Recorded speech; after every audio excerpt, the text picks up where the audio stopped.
अदील, और कितनी दफा माफी मांगूंगी तो माफी मिलेगी मुझे? मैंने तो अरमान से भी कहा है मुझे राह से मिलवाए ताकि मैं उससे भी माफी मांगूं। तुमने बिल्कुल ऐसी माफी एक बार पहले भी मांगी थी, याद आया?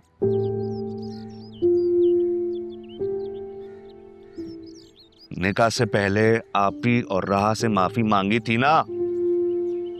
मैं तुमसे क्या करूं? मैं अब ये बात कहां से आ गई है? मैं क्या बोल रही हूँ और तुम क्या बोल रहे हो? ने माफी मांगने के बाद जो कुछ किया वो हम सब भुगत रहे हैं। अब क्यों माफी मांगना चाह रही हो? अब क्या करना चाहती हो? मैं तब भी अच्छी नीयत के साथ ही सब कुछ करना चाहती थी। अब नहीं हुआ तो मेरा क्या कसूर है? मैं अपनी बेटी की बात करने आई हूँ तुमसे। मुझे बतूल की बात करनी है। बतूल के साथ जो कुछ हुआ वो तुम्हारी वजह से हुआ है।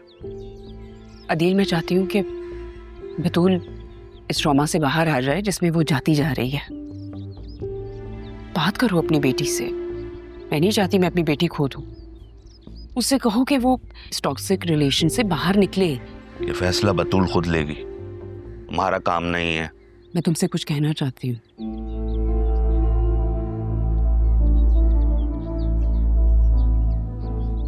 मुझे मुझे बतूल के बारे में ये कहना है कि तुम ज़ैनबी से और अरमान से बात करो बतूल के रिश्ते के लिए। तुम्हारा दिमाग खराब हो गया है? हैं? वो जरियून के निकाह में है। अरमान का नाम कैसे ले रही हो तुम? हैं? तुम तो उससे कुछ समझती नहीं थी, या क्या इल्जामात नहीं लगाए तुमने उस पर? अदील, मैं अपनी बेटी के बारे में सोच रही हूँ। तुम्हें क्या लगता है उससे इस तरह के रिश्ते में हमेशा के लिए रहना चाहिए? नहीं, उसकी पहाड़ जैसी आगे जिंदगी पड़ी है। भाई उसकी उम्र ही क्या है? मैं सिर्फ और सिर्फ अपनी बेटी के मुस्तकबिल के बारे में सोच रही हूँ, और मैं उसकी माँ हूँ। मेरा हक है, मुझे फिक्र है उसकी। तुमने अरमान और राह पर क्या क्या तोहमतें नहीं लगाई, याद है या भूल गई? मुझे नहीं पता था ये सब कुछ हो जाएगा। अब क्या करूं? किस किस से माफी मांगूं? गलती हो गई मुझसे, माफ कर दो। कुछ गलतियां आसानी से भुलाई नहीं जा सकती आसिया। I am sorry.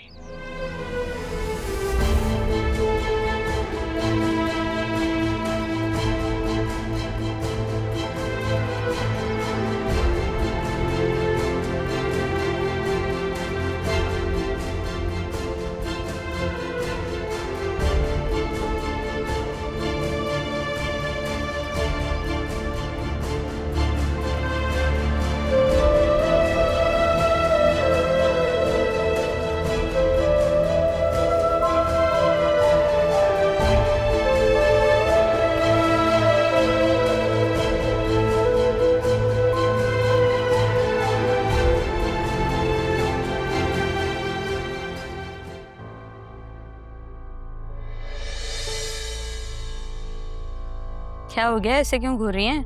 अब मैंने कुछ नहीं किया है। तुम कुछ करोगी भी ना तो मैं तुम्हें सीधा राह के हवाले कर दूंगी। वही ठीक करेगी तुम्हें। पहले अब्बू और अब आप राह की तरफदारी करें। भाई वाह। क्यों ना करूं उसकी तरफदारी? तुम्हें बचा के उसने मुझ पर जो एहसान किया है ना, उसके बदले में मैं सारी जिंदगी उसका गुलाम बनने के लिए तैयार हूं। बड़ी बात है अम्मी, आप और किसी का एहसान लें। ऐसे मैं उससे डरती नहीं हूँ। क्या कहा तुमने? दोबारा क्या ना? कुछ नहीं, मैं तो ऐसे मजाक कर रही थी। मजाक कर रही थी? मैं भी तुम्हारे साथ मजाक करूं ऐसे? हाँ, अब क्या हुआ?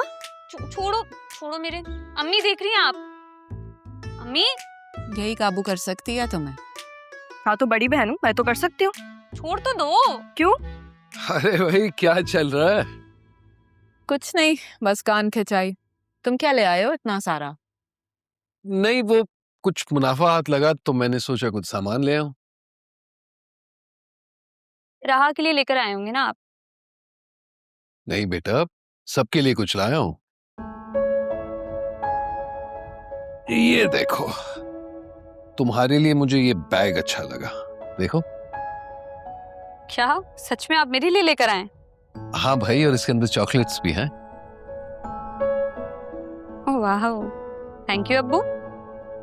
और नरवीन, तुम्हारे लिए ना ये सूट लाया हूं,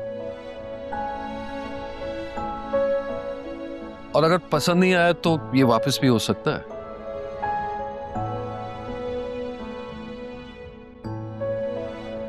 नहीं नहीं, बहुत अच्छा है। देख तो लो।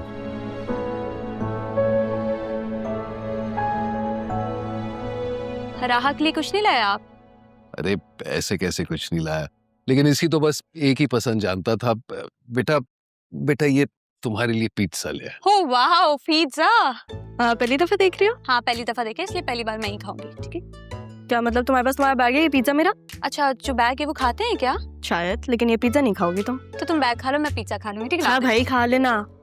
हाँ ना, मेरे साथ ही है तुम्हें। ठीक है, देखते हैं। अच्छा बेटा, आज सुबह तुम खामोशी से चली गई, वापसी पे भी नहीं बताया। अबू, राहा ने आपको बताया नहीं कि इसने ऑफिस छोड़ दिया है? ऑफिस छोड़ दिए? बेटा ये सिद्रा क्या कह रही है? नहीं वो गई थी, मैं गई थी, वो ऑफिस गई थी नाना जान के। नाना जान? चलो माशाल्लाह, ये तो बहुत अच्छी बात है। अच्छी बात तो है, पर अबू किसी को बताइएगा नहीं प्लीज। आ जाओ।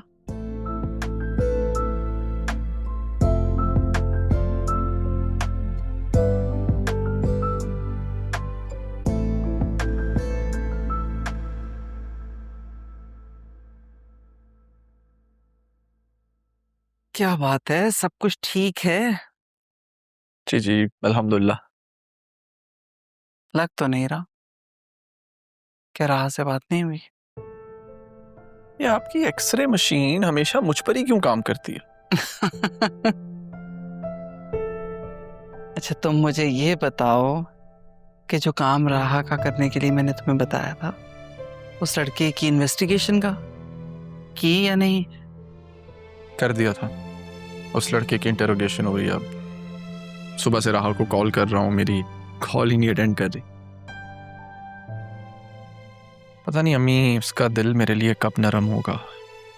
सब उसकी खुशी के लिए कर रहा हूँ मैं। बेटा वक्त लगेगा। तुम खुद मुझे बताओ, जब तुम पे राहा के अगवा का बहतान लगा था तो तुम्हें कैसा लगा था? बर्दाश्त नहीं हुआ था। लो जवाब मिल गया। जब तुम्हें मर्द होके नहीं बर्दाश्त हुआ, वो तो एक लड़की है। उसने कैसे बर्दाश्त की होगी ये सारी जिल्लत? इतने लोगों के सामने बदनामी, इतनी बातें। ठीक कह रही हैं आप, लेकिन उसे बतूल और अदील साहब के बारे में भी तो बताना होगा ना। कल तक ठीक थी वो, लेकिन जब मैं बतूल को मारिया से मिलवाने लेकर गया, वहाँ राहा ने हमें देख लिया और